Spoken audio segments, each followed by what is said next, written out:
Hey YouTube, we're Marko with Marko's Garage here, coming with you with a little something different. It's not a classic, it's a modern car.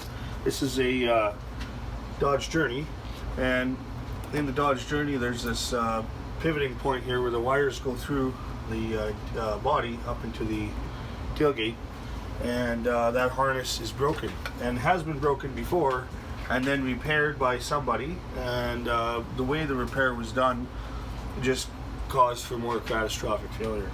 So what I've done here is I've gone to the auto wreckers and I've got an end with a good flexible bit of wire, and I cut back into the door, and that's where I'm going to make the splices back in here so that there's no issues with the joint.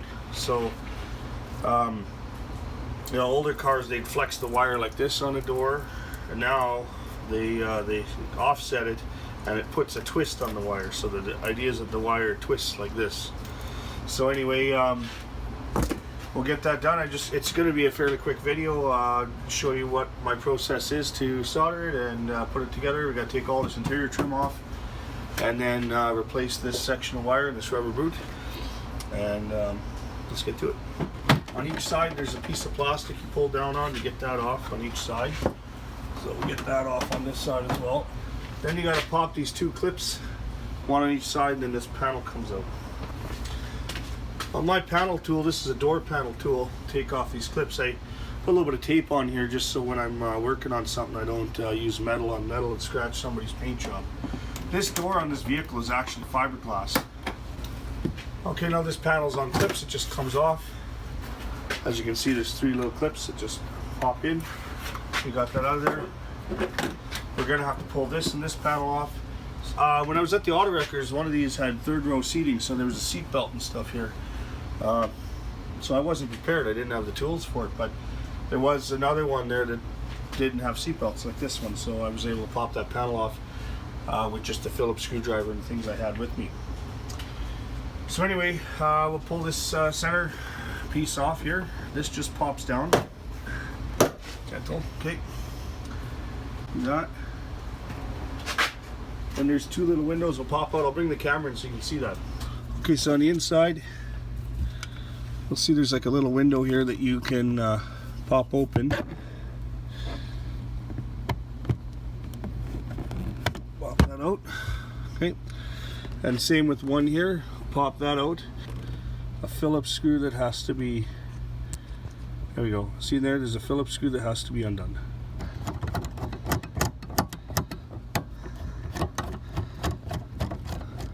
Alright.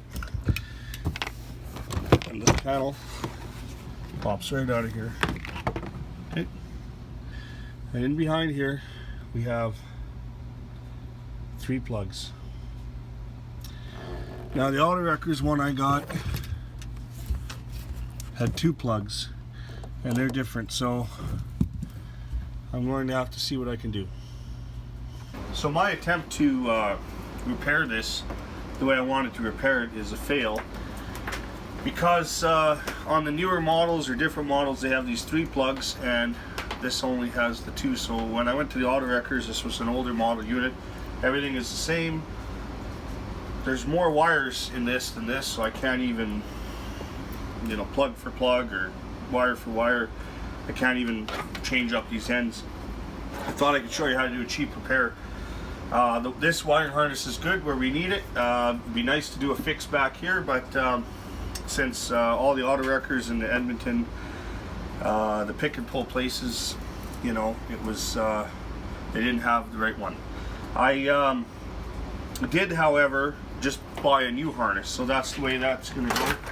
So from the Chrysler dealership, which surprisingly is still open with this coronavirus, I was able to get this harness here. So this is going to go in the tailgate, and you're just going to come along for the ride on how I'd go about changing this.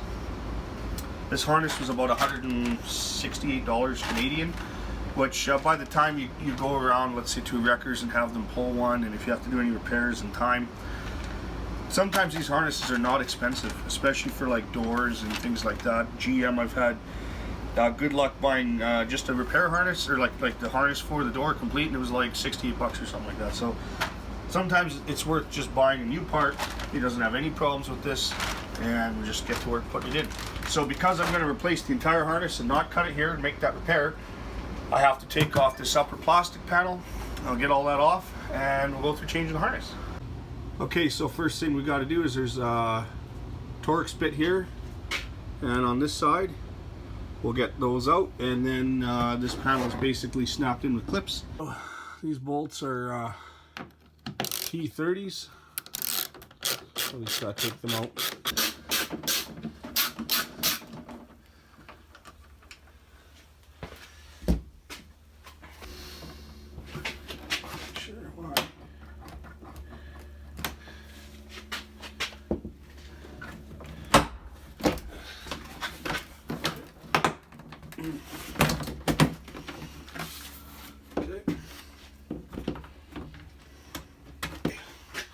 So this panel just comes off with clips after you remove those 2 screws. Just be gentle, you don't break the panel, it's plastic. You got to unplug your wire for your interior light, and then we can undo the harness here. I'm going to show you how I go about this. What you could do, you could take this whole harness out of here and then put the other one back. What I do is I like to put the one end in and just start assembling it as I go, and then just keep putting the clips in and everything as it goes along. So I just cut the old harness out of here. It's pretty much junk anyway, so I'm just going to toss that. Now I can open up the new one. Let's see if I can feed it through this way. So they have this all pre-taped, so you can feed it through the hole easy.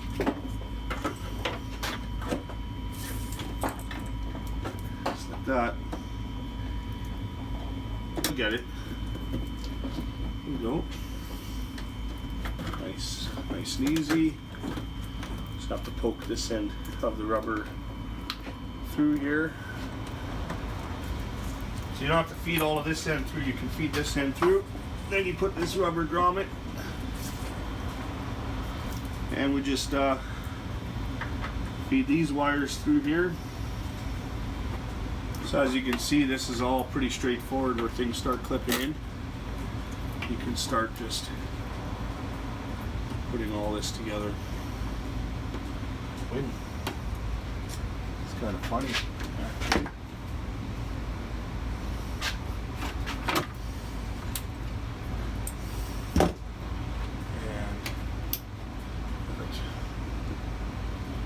Okay. A little better.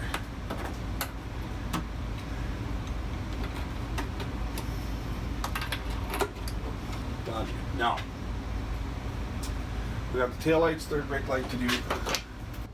Okay, so I'm just going to show you how I did the other side taillight. We just got to get this harness in here. So take the taillight out, just take there's 2 screws on the end. Okay. On the inside, there's like a little tab here. 2 tabs. Sorry for the bad lighting.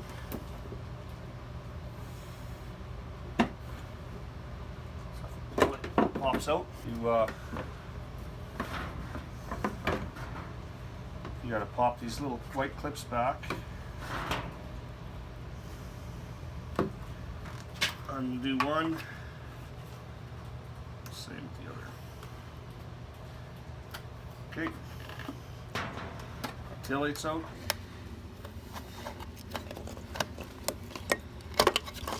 Okay. Go back under here.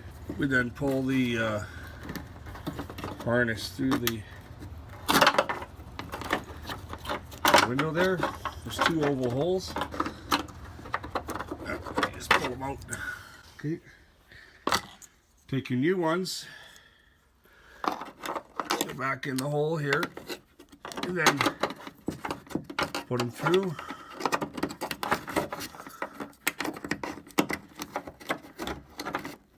Then we got to go into the second hole here.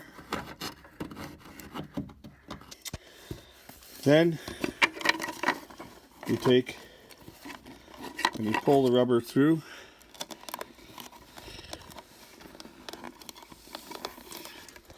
There's part of it. You just gotta get the upper part in. go. So now that's through. Okay, then we can plug in our tail light and put it back in. Okay, last but not least, take our third brake light out. Oh, those are long screws. They must go all the way to the front bumper. Okay, pull this out here. So I already had cut the harness just to save some time when I was getting rid of the old one. I shoved the new one through here, so it should be ready to go. So all we gotta do, we'll plug that in, place the light back into the hole, do up our screws.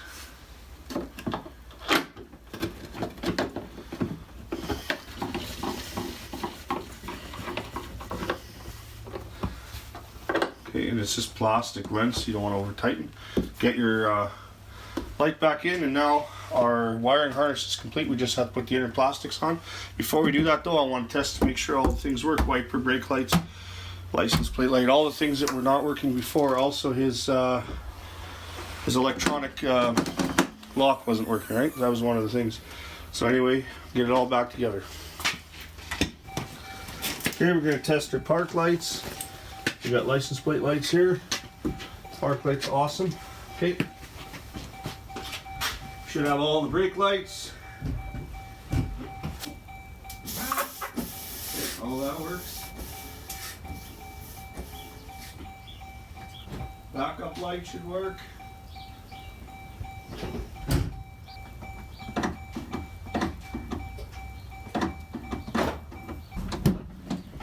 It's unlocked.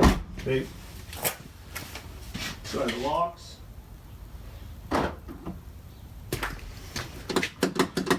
Here's locked. I unlock. It works. So on the rear defrost. So there you have it. That's all working. So let's get it all back together. We just got to plug in our light here for the interior, and we can start installing our panels. Well, the big one goes in first.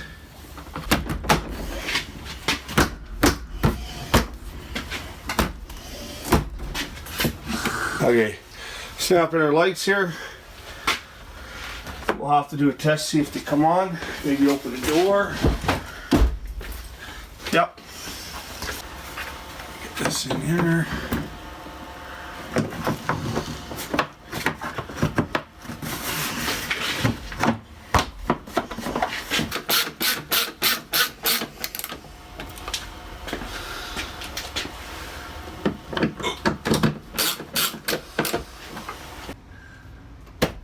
Okay, just run that rubber around, everything's in place, we're all back together, etc., etc., and the job is finished. You get a harness that's been damaged because of twisting and bending of this thing opening and closing. You start losing things like, in this case, they couldn't lock or unlock their trunk lid, and then they couldn't get into the back here, and they lost things like their tail lights and things like that. And somebody had obviously done a repair here at one time. It was a great attempt, but you can't have these kind of big ends that don't flex in an area that's going to flex. It's just going to break and stress everything out. Like I said, I was unsuccessful getting one from the wrecker, so we just put a brand new harness in it. That's what he went for the ride here. And now everything's fixed on the truck, and he's good to go. If you like videos like this, please subscribe. Let me know in the comments, and have a great day.